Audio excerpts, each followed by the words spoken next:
প্রায় ৬ বছর পর হতে যাচ্ছে ডাকসু নির্বাচন। আগামী ৯ সেপ্টেম্বর ভোট গ্রহণ, চূড়ান্ত ভোটার তালিকা প্রকাশ ১১ আগস্ট।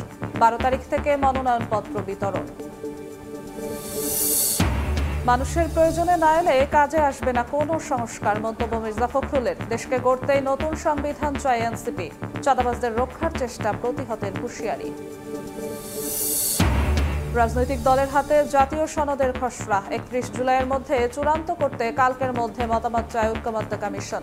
২ বছরে পূর্ণ বাস্তবায়ন নিয়ে মিশ্র প্রতিক্রিয়া। জুলাই হত্যাযজ্ঞের বিচার বাধাগ্রস্ত করতে পারবে না কোনো সরকার। আন্তর্জাতিক মানদণ্ড মেনে এগোচ্ছে সব প্রক্রিয়া। ডিসেম্বরে কয়েকটি মামলার বিচার শেষের আশা। কানে বেশি ব্যথা পাইছিলাম, গা কাঁপে, সবটাই দেখেছি। ওই ট্রমাটা মাথার মধ্যে ঘুরে। মাইলস্টোন স্কুলে বিমান বাহিনীর মেডিকেল ক্যাম্প। ট্রমা কাটাতে শিক্ষার্থীদের কাউন্সেলিং দেওয়া হচ্ছে। স্বাস্থ্যসেবাও এখনও জীবন মৃত্যুর সন্ধিক্ষণে ৩ জন।